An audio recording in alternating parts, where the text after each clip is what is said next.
मेरा नाम रूबी है। मेरी शादी एक ऐसे परिवार में हुई थी जहाँ पर नई नवेली दुल्हन के साथ ऐसा व्यवहार किया जाता था जैसा शायद कभी किसी नई नवेली दुल्हन के साथ नहीं किया गया होगा। जिस घर में शादी होती और नई नवेली दुल्हन आती है, उस घर में दुल्हन का स्वागत फूलों के साथ और इज्जत के साथ किया जाता है। लेकिन मेरे ससुराल में मेरा स्वागत तो बड़े ही अजीब तरीके से किया गया था। शादी की पहली रात जब मैं दुल्हन बनी हुई अपने कमरे में बैठी थी, मेरे पति के आने से पहले ही मेरे ससुर मेरे कमरे में आ गए। जो दरवाजे पर दस्तक हुई तो मुझे लगा कि मेरा पति आया होगा। मैं जल्दी से सहम कर बैठ गई थी। थोड़ी देर के बाद जब मैंने सर उठाकर देखा तो कमरे के अंदर मेरे ससुर थे। अपने ससुर को देखकर तो मैं बुरी तरह से डर गई। मैं अपने ससुर को देखकर कहने लगी, क्या हुआ पापा जी, आपको कोई काम है क्या? उन्होंने कहा, हाँ बहू, मुझे तुमसे एक बड़ा ही ज़रूरी काम है, इसलिए तो मैं तुम्हारे कमरे में आ गया हूँ।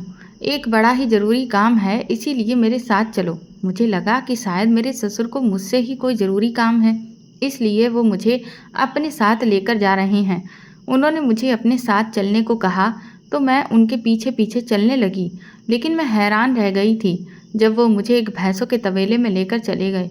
उन्होंने मुझसे कहा, बहू, अब तुम ही इस घर की मालकिन हो और तुम्हें ही यहाँ की सारी जिम्मेदारी को समझना होगा और अपनी जिम्मेदारी को तुम्हें आज से ही शुरू करना होगा।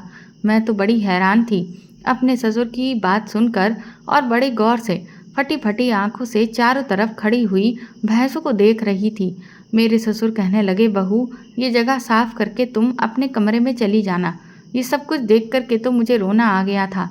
माना ये बात सही है कि मैं इस घर की मालकिन हूँ, इस घर की इकलौती औरत हूँ और सारी जिम्मेदारी मेरी है, मुझे ही संभालनी है। लेकिन क्या आज की रात भी मेरे लिए जिम्मेदारी संभालना ज़रूरी था? मैं कल से भी तो अपनी जिम्मेदारियों पर ध्यान दे सकती थी। मैंने सोच लिया था कि मैं अपने ससुर की शिकायत अपने पति से करके ही रहूँगी। मैंने उस वक्त लहंगा पहना था और कुछ जेवर भी थे। भारी भरकम कपड़ों में मुझे गोबर उठाने का काम दिया गया था। इस पूरे तबेले की मुझे सफाई करनी थी। नई नवेली दुल्हन गोबर उठाने के लिए बैठ गई थी और जब वापस कमरे में मैं अपने पति के पास गई तो मेरे पति ने मुझे कमरे से निकाल दिया।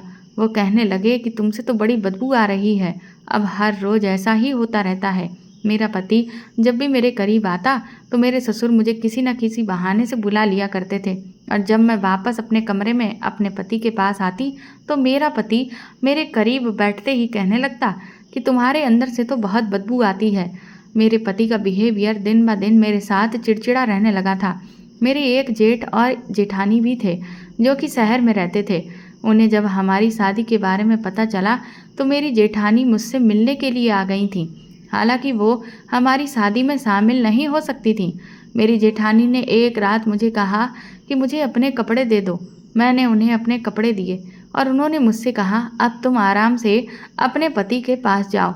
आज इस तरह करने से सारी सच्चाई खुलकर सामने आ जाएगी। और मैं खामोशी से अपने कमरे में आ गई थी। कुछ ही देर मैंने अपने पति के साथ गुजारी थी। फिर उसके बाद कुछ ऐसा हुआ जिसने मेरे पैरों तले से ज़मीन ही निकाल दी थी, क्योंकि मैं काफ़ी पढ़ी लिखी और शहर में रहने वाली लड़की थी, जबकि मेरी शादी गांव के एक मामूली से लड़के के साथ हुई थी। मेरा पति भी शहर में ही एक मामूली सी नौकरी करता था। मेरी मम्मी ने मुझे बड़े ही लाड़ प्यार से पाला था, क्योंकि मैं उनकी इकलौती बेटी थी। मेरे पापा तो काफ़ी सालों पहले ही गुजर चुके थे। मेरी मम्मी जॉब किया करती थी और हम लोग अपने चाचा चाची के घर में ही रहते थे, क्योंकि पापा के मरने से पहले ही हम लोग जॉइंट फैमिली में रह रहे थे। अब हमारे घर में हमारे साथ चाचा चाची थे और मेरी मम्मी थी। मेरी ज़िंदगी बहुत अच्छी गुजर रही थी। मेरी मम्मी ने अपनी कमाई से मेरी परवरिश की थी और कभी मुझे किसी चीज़ की कमी नहीं होने दी थी। मेरे कहने से पहले ही वो मेरी हर डिमांड पूरी कर दिया करती थी। मेरे कॉलेज की छुट्टियां चल रही थीं। अभी मैं और ज़्यादा पढ़ाई करना चाहती थी, क्योंकि मेरा भी सपना था कि मैं भी जॉब करूं। मेरी बुआ के घर में शादी हो रही थी और हम लोग शादी को अटेंड करने के लिए बुआ के गांव में चले गए थे। मेरी बुआ गांव में ही रहती थी।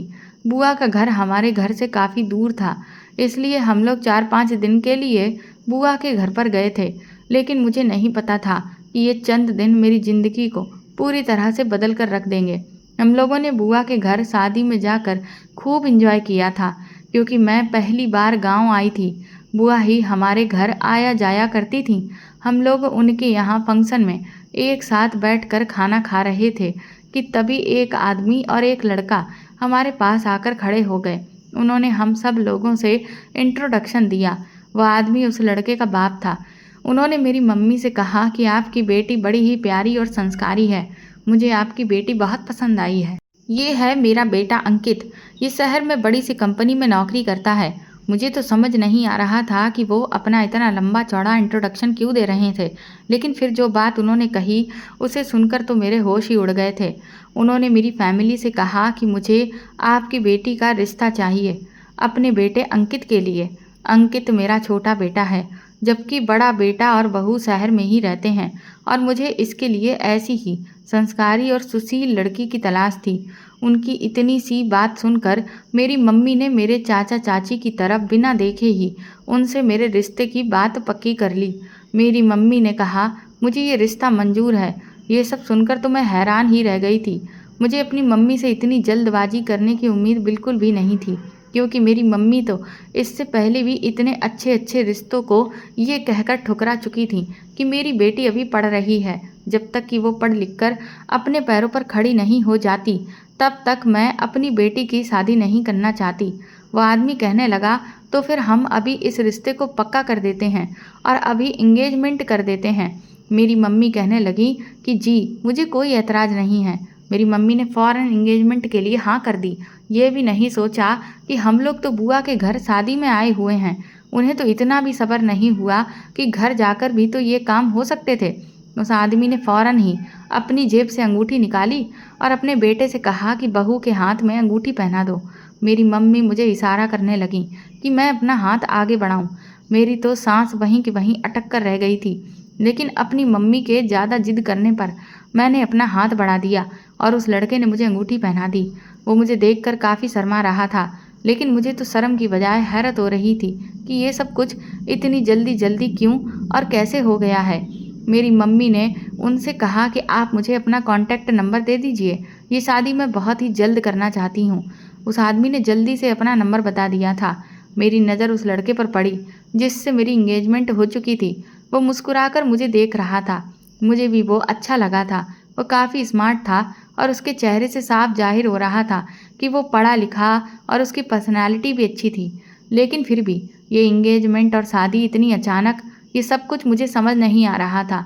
वो लोग चले गए थे तो चाचा जी ने गुस्से से मम्मी से कहा, भाभी, आपने हमसे एडवाइस लेना भी ठीक नहीं समझा।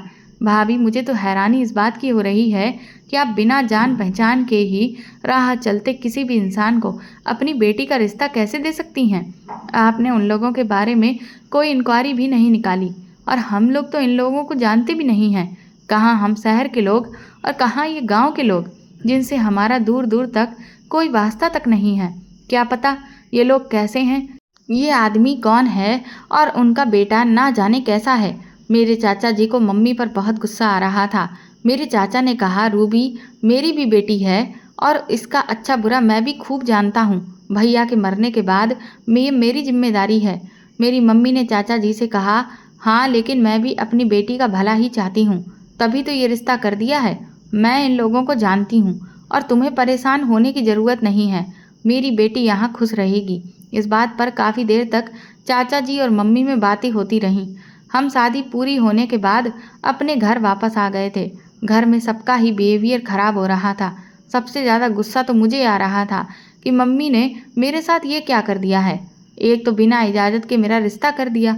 अगले ही दिन मम्मी मेरे पास आकर कहने लगी, रूबी, तुम्हारे ससुर का फ़ोन आया था। वो आज हमारे घर तुम्हारी शादी की डेट फिक्स करने के लिए आना चाहते हैं, तो अच्छी तरह से तुम तैयार हो जाना। तब मैं उनसे कहने लगी, मम्मी, मैं तो आगे और पढ़ना चाहती हूँ। ये बात आप अच्छी तरह से जानती हैं, फिर आप मेरी शादी इतनी जल्दी क्यों करना चाहती हो। मम्मी ने मुझे गले से लगाया और कहने लगी, मेरी बेटी, अपनी माँ की बात का मान रख लो। अगर तुमने शादी से इनकार कर दिया तो मैं कहीं मुँह दिखाने के लायक नहीं रहूँगी। फिर मम्मी ने मेरे सामने अपने हाथ जोड़ दिए और कहने लगी, ये मेरे जुड़े हुए हाथ देख लो। बस इसके आगे मैं मम्मी से कुछ नहीं कह सकी। फिर मैंने अपना सिर झुका दिया।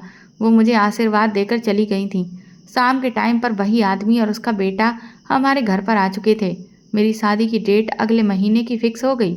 मेरे चाचा जी ने मेरे ससुर से कहा भी था कि भाई साहब, आपको इतनी भी क्या जल्दी है, हम बेटी वाले हैं, बेटी वालों को तो काफ़ी सारी तैयारी करनी पड़ती है। लेकिन वो आदमी चाचा जी से बात करने के मूड में ही नहीं था। वो मेरी मम्मी की तरफ देख कर कहने लगे, ममता, आपको तो शादी की डेट से कोई एतराज़ नहीं है ना? मेरी मम्मी ने नहीं में सिर हिला दिया तो वो हमारे घर से उठकर चले गए। मेरी मम्मी भी उठकर खड़ी हो गई और चाचा जी से कहने लगी कि मैं अपनी बेटी की शादी में किसी भी तरह की बद इंतजामी नहीं चाहती हूँ। इतना कहकर वो भी वहाँ से चली गई थी। चाचा जी मेरी तरफ देखकर कहने लगे, रूबी बेटा, तुम ही अपनी मम्मी से कहोगी कि मुझे ये शादी नहीं करनी। ये सुनकर मेरी आंखों में आंसू आ गए। मैंने चाचा जी से कहा, मैंने तो मम्मी से बात की थी, लेकिन उन्होंने मेरे सामने हाथ जोड़ दिए। मैं उनके सामने बेबस हो गई थी। मेरी बात सुनकर चाचा जी परेशान हो गए। दिन इसी तरह से गुजर गए थे और मेरी शादी का दिन भी आ गया था। घर में अजीब तरह की उदासी छाई हुई थी और इसी तरह मैं विदा होकर अपने ससुराल में पहुंची थी। मेरे ससुराल में मेरे पति और ससुर के अलावा कोई नहीं था। मेरी एक जेठ जेठानी थे, वो भी दूसरे शहर में रहते थे और कभी कभी ये गांव आ जाया करते थे। लेकिन सोचने वाली बात ये थी कि वो लोग मेरी शादी पर भी नहीं आए थे। मेरी मम्मी ने अपनी पढ़ी लिखी और शहर में रहने वाली बेटी को एक गांव के इंसान के हवाले कर दिया था। ऐसा नहीं था कि मैं किसी और को पसंद करती थी। अपनी मम्मी के फैसले से मुझे कोई ऐतराज़ नहीं था, लेकिन उन्हें ये भी तो देखना चाहिए था कि उनकी बेटी का स्टैंडर्ड क्या है और वो कहाँ उसकी शादी कर रही हैं। मुझे लगा कि मेरे ससुराल में मेरा स्वागत करने के लिए तो औरतें ज़रूर होंगी और मेहमान भी आए हुए होंगे, लेकिन जब मैं गाड़ी से उतरकर अपने ससुराल के घर में गई तो वहाँ तो कोई भी नहीं था। ऐसा लग ही नहीं रहा था कि ये शादी वाला घर है। बिल्कुल सिंपल तरीके से मैं खुद ही घर में आ गई थी। ना कोई सजावट, ना कोई फूलों की बौछार, ना कोई खुशियाँ, ना रौनक थी। इस घर में कुछ भी नहीं था। मेरे पति ने मुझे अपना कमरा दिखा दिया था और वो किसी से बात करने के लिए चले गए थे। यहाँ पर आने के बाद तो मेरा दिल ही टूट कर रह गया था। शादी को लेकर मेरे कुछ और ही सपने थे। मुझे अपनी मम्मी से बहुत शिकवा था कि उन्होंने मुझे बोझ समझकर अपने सर से बस उतार कर फेंक दिया। ये घर तो वैसे काफ़ी बड़ा था, यहाँ पर हर फैसिलिटी थी। इस बात से तो मैं बेफिक्र हो गई थी कि चलो यहाँ पर कुछ तो अच्छा है। शादी के बाद लड़की के साथ कितनी सारी रस्में होती हैं, लेकिन यहाँ तो मेरे साथ कोई भी रस्में नहीं हुई थी, क्योंकि यहाँ मेरे साथ कोई रस्म करने वाला था ही नहीं। मैं खुद ही अपने कमरे में आकर दुल्हन बनकर बैठ गई थी। मेरे पति के कमरे की हालत देखकर भी नहीं लग रहा था कि ये शादी वाला कमरा है। मैं दुल्हन बनी अपने पति का इंतजार कर रही थी कि तभी दरवाजे पर दस्तक हुई। मुझे लगा मेरा पति आ गया होगा। मैंने जैसे ही सर उठाकर देखा तो सामने अपने ससुर को देखकर मेरे होश उड़ गए थे। सामने ही मेरे ससुर खड़े हुए थे। इस तरह से मुझे उनका अपने कमरे में आना बिल्कुल भी पसंद नहीं आया था, क्योंकि मैं उनके बेटे की पत्नी थी और अभी नई नवेली दुल्हन थी। उन्हें अपनी बहू के कमरे में आते हुए शर्म आनी चाहिए थी। मैंने घबराकर उनसे कहा कि आपको कोई काम है? उन्होंने कहा, हाँ, मुझे तुमसे एक बहुत ज़रूरी काम है, आओ मेरे साथ बाहर चलो। मैं कंफ्यूज हो रही थी कि रात के इस टाइम पर भला मेरे ससुर को नई नवेली दुल्हन से क्या काम पड़ गया था। फिर वो मुझे अपने घर के पीछे बने हुए भैंसों के तबेले में लेकर गए। वहाँ चारों तरफ भैंसों को देखकर मैं हैरान रह गई थी। मेरे ससुर ने कहा कि बहू, अब तुम ही इस घर की मालकिन हो और तुम्हें इस घर की जिम्मेदारी को अच्छी तरह से समझना होगा। मेरे ससुर ने कहा कि तुम यहाँ भैंसों के तबेले के अच्छी तरह से सफाई कर दो और यहाँ का जितना भी गोबर है उसे उठाकर एक कोने में इकट्ठा कर दो। मुझे ये सब बहुत ही बुरा लग रहा था, क्योंकि यहाँ बहुत बदबू आ रही थी और मैं इस गंदगी को छू नहीं सकती थी। मैं तो उछल ही पड़ी थी। मैंने अपने ससुर से कहा, पापा जी, मैं ये काम नहीं कर सकती, मुझे भैंसों से डर लगता है और बहुत घिन भी लग रही है। मेरे ससुर कहने लगे, तुम बताओ, तुम्हारे ससुराल में कोई भी औरत इस काम को करने के लिए नहीं है। अब जब तुम आ गई हो तो ये काम तुम्हें ही करना होगा और तुम्हें ही इस सब की आदत डालनी होगी। मैंने अपने ससुर से कहा कि वो आपकी बात ठीक है, मैं धीरे धीरे सब कुछ सीख जाऊंगी, लेकिन आज और अभी से ही क्या ये ज़रूरी है? वो कहने लगे, हाँ, क्यों, क्या हुआ? अभी से ही आदत डालोगी तभी तो बाद में भी तुम्हारी आदत होगी इस काम को करने की। मेरे ससुर ने जब इस तरह की बातें की तो मैं उस काम को करने पर मजबूर हो गई थी और मैंने सोच लिया था कि मैं अपने ससुर की शिकायत अपने पति से ज़रूर करूँगी कि शादी की पहली रात यहाँ दुल्हन के साथ ये सुलूक किया जा रहा है। वो मुझे छोड़कर चले गए थे। उनके जाने के बाद मैं रोने लगी। मुझे बहुत ही घबराहट महसूस हो रही थी। मैंने बड़ी मुश्किल से अपने दिल पर पत्थर रखकर इस काम को कर दिया था। मैं इतना भारी लहंगा पहने हुई थी और जेवर भी थे और इसी हुलिये में मैंने वहाँ की सारी गंदगी को साफ किया। मेरे सारे कपड़े भी खराब हो गए थे। मेरा हुलिया भी बेकार हो चुका था। इसी हालत में काम से निपटने के बाद मैं अपने कमरे में चली गई तो मेरा पति उठकर बैठ गया और कहने लगा, तुम्हारे पास तो बहुत तेज बदबू आ रही है। मैंने कहा, हाँ, गोबर की बदबू आ रही है। और मेरे पति ने कहा, ये तुमने क्या हालत बनाई हुई है। उन्होंने मुझे अजीब सी नज़रों से देखा और कहने लगे, जाओ, निकल जाओ मेरे कमरे से, मुझे इस बदबू की आदत नहीं है। तुम किस तरह की गंदी हो। अपनी शादी की पहली रात कोई दुल्हन ऐसा हाल बनाकर अपने पति के सामने नहीं आती जिस तरह से तुम मेरे सामने आ गई हो। अपने पति की डांट सुनकर मैं कमरे से बाहर निकलकर आंगन में बैठ गई थी और अपनी किस्मत पर खूब रोने लगी थी। शादी की पहली रात ही मेरी यहाँ पर खूब बेइज्जती हुई थी और दिल ही दिल में मैं अपनी मम्मी से ये शिकायत कर रही थी कि उन्होंने मेरे साथ अच्छा नहीं किया। इसी तरह रोते रोते मैं ज़मीन पर लेटकर सो गई थी। लगभग आधी रात का टाइम होगा जब अचानक मेरी आंख खुली तो मैंने देखा कि मेरे ससुर मेरे सामने खड़े हुए थे। मैं घबराकर उठकर बैठ गई। उन्होंने मुझे देखकर कहा कि बहू, तुम यहाँ कमरे से बाहर क्या कर रही हो।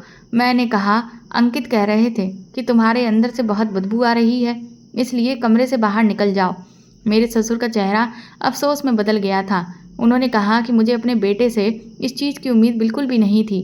अंकित खुद भी तो गोबर उठाता है, फिर उसने तुम्हारे साथ ये सब क्यों किया। तुम जानती हो कि वो पहले ही इस शादी के खिलाफ था। वो कह रहा था कि मुझे शहर की लड़की से शादी ही नहीं करनी है। इसीलिए मैंने शादी की पहली रात तुमसे तबेले की सारी सफाई करवाई ताकि तुम अगर उसके बदले का काम कर दोगी तो उसका दिल तुम्हारे लिए नरम हो जाएगा। तुम बेफिक्र रहो, मैं उसे समझाऊंगा। मेरा तुमसे वादा है, मैं तुम्हारे पति को समझा दूंगा, फिर वो तुम्हारे साथ अच्छा बिहेव करेगा। लेकिन इस सब के लिए तुम्हें मेरा कहना मानना होगा। मैंने अपने ससुर की बात पर सिर हिला दिया तो उन्होंने मेरे सर पर हाथ रखा और कहा कि जाओ, नहा धोकर तैयार हो जाओ, दिन निकलने वाला है। लेकिन सुबह जब अंकित तुम्हारे करीब आने की कोशिश करे तो उसे अपने करीब बिल्कुल भी मत आने देना। अगर वो तुमसे बात करने की कोशिश करे तो उससे नाराज़ होने की एक्टिंग करना और उससे गुस्सा दिखाना, तब उसे तुम्हारी कदर होगी। मैंने अपने ससुर के कहने के मुताबिक ऐसा ही किया। मैं नहा धोकर तैयार हो गई थी। सुबह के समय तैयार होकर किचन में जाकर मैंने अपने पति और ससुर के लिए नाश्ता बनाया। जब मेरे पति उठ गए तो टेबल पर उनके लिए नाश्ता रख दिया और खुद अपने पति को इग्नोर करने लगी थी। मेरा पति मुझे देखकर मुस्कुराने लगा। वो मेरे पास आने लगा तो फिर मैं उसके करीब से हट गई और कमरे से बाहर निकल गई। थोड़ी देर गुजरी थी कि मेरा पति भी मेरे पीछे पीछे ही आ गया। वो कहने लगा कि रूबी, क्या बात है, तुम मुझसे इस तरह भाग क्यों रही हो, जैसे मैं तुम्हारा कोई गैर हूँ। मैं तंग आकर कहने लगी, आपने ही तो मुझे कल रात अपने कमरे से निकाल दिया था। इससे पहले मेरे पति कुछ कहता मैं उनके पास से हटकर वापस आ गई थी और किचन में जाकर काम में बिजी हो गई। मेरे पति भी घर से बाहर निकल गए। उसके बाद मैंने अपने ससुर को सब कुछ बता दिया। वो मुस्कुराकर कहने लगे, देखो, मेरी बात मानने का फ़ायदा, वो खुद ही बार बार तुम्हारे पीछे आएगा। अगर तुम इस तरह ही मेरी बात मानती रहोगी तो तुम्हारे पति के दिल में हमेशा तुम्हारी इज्जत रहेगी। मैं खुश हो गई थी और कहने लगी, मैंने आज तक आप जैसे ससुर को नहीं देखा है। वो मुस्कुराने लगे और कहने लगे, तुम मुझे अपना ससुर मत समझना, तुम मुझे अपने पिता समान ही समझना। मैं औरों के ससुर के जैसा नहीं हूँ जो चाहते हैं कि उनके बेटे उनके कहने में ही रहें। मैं तो चाहता हूँ कि मेरा बेटा अपनी पत्नी के साथ इतना खुश रहे ताकि सारे गांव में मिसाल कायम हो जाए कि लोग मेरी तारीफ़ें करें। इस आदमी ने अपने बेटे की इतनी अच्छी परवरिश की है कि उसने अपनी पत्नी को अपने घर में बहुत सुख चैन से रखा हुआ है। मैं अपने ससुर की बातें सुनकर हैरान रह गई थी। जैसे ही रात हुई फिर से मेरे ससुर ने मुझे तबेला साफ करने के लिए कहा। अब मैं उनको इनकार भी नहीं कर सकती थी, क्योंकि वो मुझे इतना महत्व जो दे रहे थे। ऐसे में मैं उनकी बात नहीं मानकर उनके खिलाफ नहीं जाना चाहती थी। मैं अभी भी दूसरे दिन की नई नवेली दुल्हन थी और अपने भारी भरकम कपड़ों में तबेले की सफाई करने के लिए निकल गई थी। मेरी आंखों में फिर से आंसू आ गए थे, क्योंकि ये काम मैंने कभी नहीं किया था और ये काम करना मुझे बिल्कुल भी पसंद नहीं था। फिलहाल मजबूरी की वजह से मैं ये काम करके अपने ससुर के कमरे में चली गई थी। तो वो कहने लगे, बहू, अब तक तुम्हारे पति को खूब सबक मिल गया होगा। तुम ऐसा करो, अब अपने कमरे में चली जाओ, लेकिन अगर उसने कोई ऊंच नीच की तो मेरे कमरे के दरवाजे तुम्हारे लिए खुले हुए हैं। तुम मुझे आकर बता देना। मैं जल्दी से भागकर अपने कमरे में चली गई थी। अंकित कमरे में पहले से ही मौजूद थे। मेरा दिल चाहता था कि मैं अपने पति से खूब सारी बातें करूं। वो मेरी खूबसूरती की तारीफ करें, मेरी डिमांड पूरी करें, मेरी बातों को तसल्ली से सुना करें। मैं अभी यही सब कुछ सोच रही थी कि अचानक मैंने दरवाज़ा खोलकर अंदर गई। मेरा पति मुझे देखकर मुस्कुराने लगा और कहने लगा, रूबी, तुम्हें अपने पति का ख्याल आखिर आ ही गया कि अब अपने कमरे में चले जाना चाहिए। वो अभी मेरे करीब आकर बैठे ही थे कि एक झटके से ही उठकर खड़े हो गए और कहने लगे, रूबी, आज फिर तुम्हारे पास से बहुत बदबू आ रही है। तुम्हें पता नहीं है क्या? पति के पास जाने से पहले साफ सुथरा होना चाहिए और अच्छे से कपड़े पहन लेना चाहिए। देखो, तुम्हारे कपड़े भी कितने गंदे हो रहे हैं। मैं चुपचाप बैठी रही थी तो मेरा पति कहने लगा, चलो जल्दी से उठो और यहाँ से जाओ। सारा दिन तुमने वहाँ गुजारा है, वहीं जाकर जाओ। मैं भी एक ही झटके से उठी और अपने ससुर के कमरे में चली गई। वो मेरा उदास चेहरा देखकर कहने लगे, अच्छा, तो अभी भी तुम्हारे पति को अकल नहीं आई है। अपने बेटे को इंसान बनाकर ही रहूँगा मैं।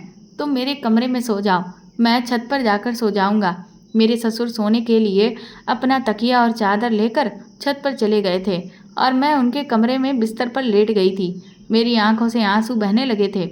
मुझे अपने पति से बहुत प्यार हो गया था। उसका बिहेवियर दिन ब दिन मेरे साथ चिड़चिड़ा रहने लगा था। मैं तो उन्हें अच्छी ही नहीं लगती थी। अगले दिन सुबह जब मेरी आंख खुली तो घर में मैंने एक औरत को देखा। वो पता नहीं कौन थी। उनके साथ एक आदमी भी था। मैंने उनको देखा तो उनका आशीर्वाद लिया। फिर उन्होंने मुझसे कहा कि तुम कैसी हो? मैं फटी फटी आंखों से अपने ससुर की तरफ देख रही थी।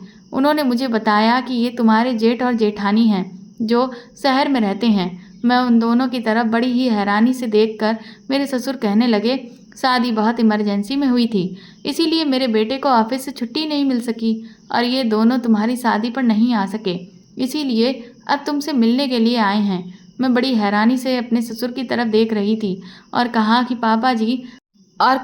पापा जी हमारी शादी इमरजेंसी में हुई थी क्या? मेरे ससुर के चेहरे का रंग अचानक फीका पड़ गया और वो कहने लगे, तुम तो जानती ही हो कि अंकित इस शादी के लिए कहाँ मान रहा था। फिर जैसे ही मैंने उसको तैयार किया तो फौरन ही तुम दोनों की शादी कर दी गई ताकि वो फिर से कहीं मुकर न जाए। मैं कहने लगी, पापा जी, आप अंकित की मर्जी को अहमियत दे देते तो शायद वो मुझे इस तरह से बिहेव ना करते। मेरे ससुर कहने लगे, देखना, ये अंकित एक दिन तुम्हारा गुलाम बन जाएगा। सब कुछ ठीक हो जाएगा, बस तुम मेरे कहने के मुताबिक चलती रहना। मैंने अपने ससुर की बात पर सिर हिला दिया था। मेरे ससुर तो गांव घूमने के लिए चले गए थे। फिर मैं अपनी जेठानी के साथ मिलकर सब लोगों के लिए नाश्ता बनाया।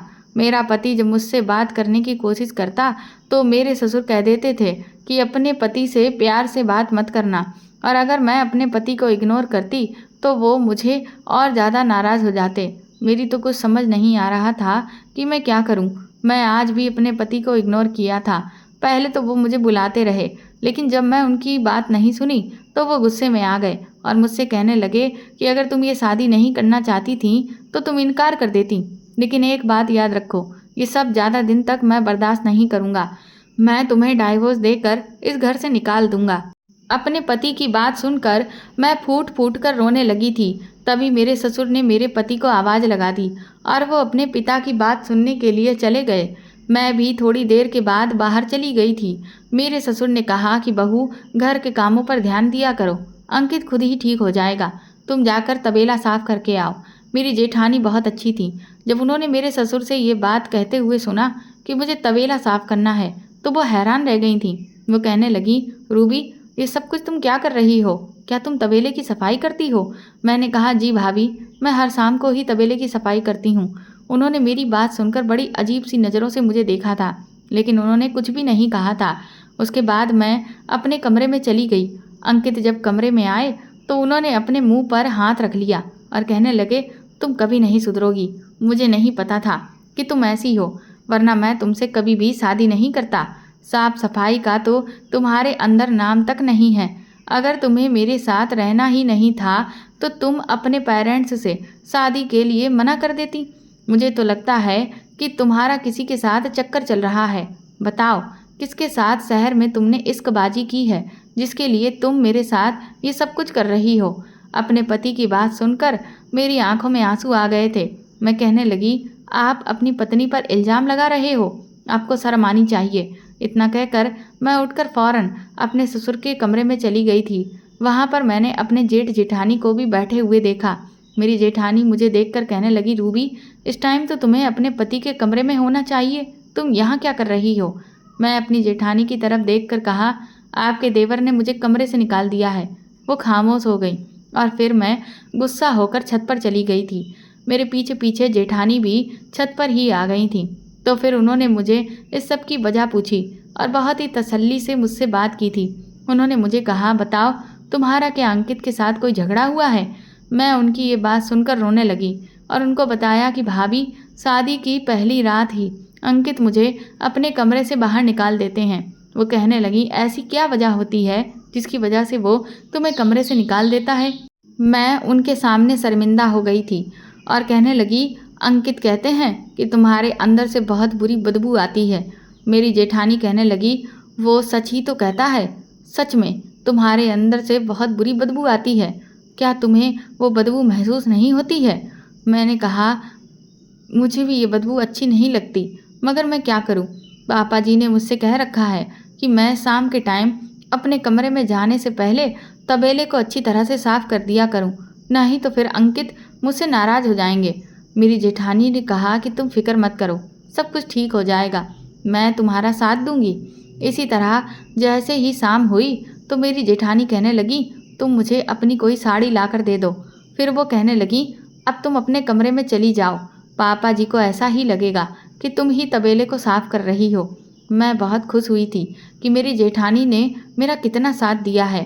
मैंने आज अच्छे कपड़े पहन लिए थे और मैं अच्छी तरह से तैयार होकर अपने पति के आने का इंतज़ार करने लगी थी। आज मेरे अंदर से कोई बदबू भी नहीं आ रही थी। आज मैं जल्दी ही अपने कमरे में चली गई थी। थोड़ी ही देर के बाद मेरे पति भी कमरे में आ गए थे। वो खाना खाने के बाद अपने लैपटॉप पर कुछ काम करने में बिजी हो गए। मुझे आज कमरे में मौजूद देखकर वो मुस्कुराते हुए कहने लगे, आज तुम बड़ी जल्दी कमरे में मौजूद हो। और फिर वो मेरे करीब आ गए। उन्होंने मेरा हाथ पकड़ा और कहने लगे, आज तुम्हें मेरे साथ बातें करने की फुर्सत कैसे मिल गई? अपने पति की बातें सुनकर मैं फूट फूट कर रोने लगी और कहने लगी, आप ही मुझे हर रात अपने कमरे से बाहर निकाल देते हो। मैं आपसे बहुत प्यार करती हूँ और मैं चाहती हूँ कि हम दोनों करीब बैठकर एक दूसरे से खूब सारी बातें करें, लेकिन मैं आपके लिए कुछ भी कर दूं, आप मुझे से खुश ही नहीं रहते। मैं आपके हिस्से का काम भी करती हूँ ताकि आपको खुशी मिले। मेरी बात सुनकर के मेरा पति हैरान हो गया था और कहने लगा, मेरे हिस्से का ऐसा कौन सा काम है जो तुम्हें करना पड़ता है? मैंने कहा, मैं तबेले की सफाई करके आती हूँ। मेरा पति कहने लगा, लेकिन मैंने तो आज तक कभी भी तबेले की सफाई की ही नहीं है। मैंने अपनी सारी ज़िंदगी शहर में ही गुजारी है और वहीं पर ही रहकर अपनी पढ़ाई पूरी की है। हम जमींदार लोग हैं, माना कि हमारे पास बहुत ही भैंसें हैं, मगर तुम ये नहीं जानती कि उनकी देखभाल करने के लिए नौकर भी मौजूद हैं। नौकर ही तो तबेले की भैंसों का सारा काम करते हैं। अपने पति की बात सुनकर मैं दंग रह गई थी। मैंने कहा कि मैंने तो यहाँ पर किसी नौकर को नहीं देख रही हूँ। हमारे घर के पीछे तो जो तबेला बना हुआ है, मुझे वही तबेला आपके पापा ने दिखाया था और वो कह रहे थे कि अगर मैं इस तबेले की सफाई कर दिया करूँगी तो फिर आपको बहुत अच्छा लगेगा और आप मुझे और भी ज़्यादा इज्जत देने लगोगे, क्योंकि आप तो मुझसे शादी ही नहीं करना चाहते थे और मैं आपको बिल्कुल भी अच्छी नहीं लगती थी। बस मैं तो आपके दिल में जगह बनाने के लिए ही ये सब कुछ कर रही थी, मगर आप तो मुझे अपने कमरे से बाहर ही निकाल दिया करते थे। मेरे पति हैरान हो गए। वो कहने लगे, तुम किस तबेले की बात कर रही हो? चलो, मुझे वहाँ पर ले चलो। मैं और अंकित घर से बाहर निकल गए और घर के पीछे तबेले के अंदर चले गए थे। तभी हमें अचानक कुछ आवाज़ें सुनाई दी। मेरे ससुर मेरी जेठानी से कुछ बात कर रहे थे। वो गुस्से से कहने लगे कि बहू, तुमने ये अच्छा नहीं किया। तुमने मेरा बना बनाया हुआ प्लान बिगाड़ दिया है। मेरी जेठानी ने कहा कि लेकिन आप रूबी से ये सब कुछ क्यों करवाते हो? आखिर आपने कौन सा प्लान बनाया हुआ था? तब मेरे ससुर कहने लगे, तुम नहीं जानती कि मैं और रूबी की माँ ममता, हम दोनों एक ही कॉलेज में पढ़ा करते थे और धीरे धीरे हम दोनों एक दूसरे से प्यार करने लगे थे। मैं उससे बहुत ज़्यादा प्यार करता था और उससे शादी करना चाहता था, मगर उसने अपने माता पिता की मर्जी के हिसाब से शादी कर ली और मुझे धोखा दे दिया।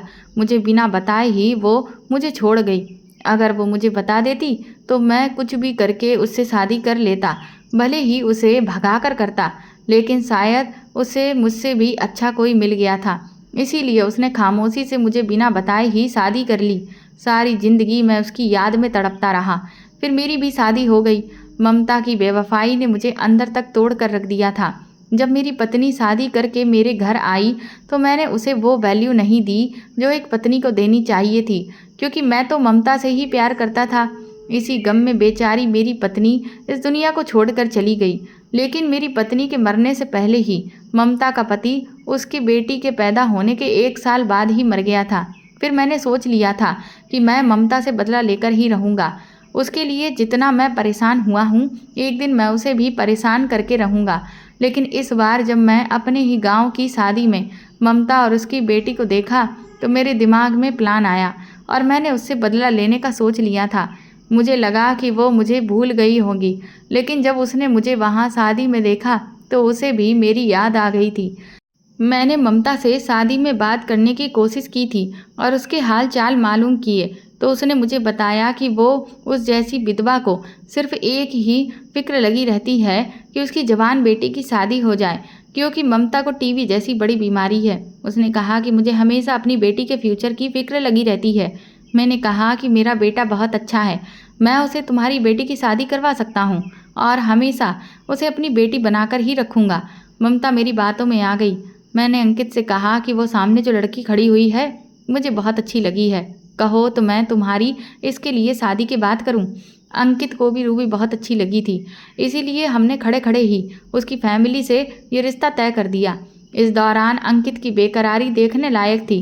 वो चाहता था कि जल्दी ही उसकी शादी रूबी के साथ हो जाए और वो हमारे घर में आ जाए, जबकि मेरा इरादा था कि जब रूबी शादी करके घर में आएगी तो मैं रूबी और अंकित के बीच इस तरह के हालात पैदा कर दूंगा कि अंकित उसे तलाक देकर घर से बाहर निकाल देगा और फिर तब उसकी माँ को पता चलेगा कि धोखा देने का अंजाम क्या होता है, जो उसकी इकलौती बेटी रोती हुई तलाक लेकर अपने घर वापस जाएगी। तब उसे तकलीफ का एहसास होगा जो सालों पहले मुझ पर गुजरी थी। मैं चाहता हूँ कि ममता, जो जिंदगी के आखिरी पल अपनी बीमारी के साथ गुजार रही है, वो भी उसे बुरे लगने लगे, क्योंकि मैं उसके इन हंसते हुए पलों को गम में बदलना चाहता हूँ। वो और ज़्यादा बीमार हो जाए और बिस्तर पर लगकर मेरा दुख अच्छी तरह महसूस कर सके, क्योंकि कई सालों पहले मैं भी उसकी याद में तड़प तड़प कर इतना ही बीमार हो गया था कि मरने से बचा था और बीमार होकर बिस्तर से लग गया था। पर अंकित तो रूबी का दीवाना था, इसलिए मैंने रूबी को अंकित की नज़र में बुरा बनाने के लिए ये सब कुछ किया, क्योंकि मैं जानता हूँ कि अंकित को गंदी स्मेल से बहुत एलर्जी है और वो गंदी बदबू वाली जगह, गंदी चीज़ों की किसी स्मेल को बर्दाश्त नहीं करता। तभी तो मैंने रूबी को तबेला साफ करने का काम दिया और उसके आते ही सारे नौकरों को नौकरी से निकाल दिया था। और तो और अंकित के दिमाग में ये बात भी डाल दी कि रूबी किसी को पसंद करती थी, इसीलिए वो तुमसे दूर रहती है। मेरा पति और मैं ये सब कुछ खड़े हुए सुन रहे थे। मेरे पति अपने पापा के सामने जाकर खड़े होकर कहने लगे, पापा जी, आपने ये सब अच्छा नहीं किया। मेरे ससुर की हालत तो अपने बेटे को देखकर बहुत बुरी हो गई। मेरे पति ने अपने पिता से कहा कि मैं अभी और इसी वक्त इस घर को छोड़कर जा रहा हूँ, लेकिन मेरे ससुर दौड़कर अपने बेटे के पैरों में गिर गए और कहने लगे कि मुझे माफ़ कर दो बेटा, इस घर को छोड़कर मत जाओ, मैं अकेला रह जाऊँगा। मेरे पति ने कहा कि आपने ममता आंटी का बदला मेरी पत्नी से लेने की कोशिश की है, और मुझे अपनी पत्नी से दूर करने की कोशिश की है। मैं अब आपके साथ नहीं रह सकता। आपने इतने सारे झूठ बोले हैं, आप आगे चलकर भी झूठ बोल सकते हो। आखिर आप खुद ही बताओ कि इसमें रूबी की क्या गलती है। मेरी जेठानी ने भी पापा जी को समझाया। मेरे ससुर ने अपनी गलती को एक्सेप्ट कर लिया और मुझसे भी माफ़ी मांगी, क्योंकि वो अपने बेटे से दूर नहीं रह सकते, तो वो सबसे ज़्यादा प्यार अपने छोटे बेटे से ही किया करते थे। मेरे ससुर को अपनी गलती का एहसास हो गया और उन्होंने मुझसे माफ़ी मांग ली। मेरी जेठानी और जेठ ने हम लोगों के बीच बड़ी दरार को ख़त्म कर दिया और हम लोगों का समझौता करवा दिया। इसी तरह हम लोग एक साथ मिलकर खुशी खुशी एक ही घर में रह रहे हैं। मेरे पति ने हाथ जोड़कर मुझसे माफ़ी मांगी, मैंने भी उन्हें माफ़ कर दिया और शायद इसकी वजह से मेरे पति मुझसे अब और भी ज़्यादा प्यार करते हैं, क्योंकि उन्हें लगा था कि उनकी पत्नी उनके लिए कुछ भी कर सकती है। मेरे ससुर बिल्कुल ठीक हो गए हैं और अपनी पुरानी वाली गलतियों पर बहुत शर्मिंदा होते हैं। मेरे पति के साथ मेरी ज़िंदगी बहुत अच्छी गुजर रही है। तो दोस्तों, आपको ये कहानी कैसी लगी हमें कमेंट करके ज़रूर बताएं और इस कहानी को ज़्यादा से ज़्यादा शेयर और लाइक करके मेरे चैनल को सपोर्ट करें।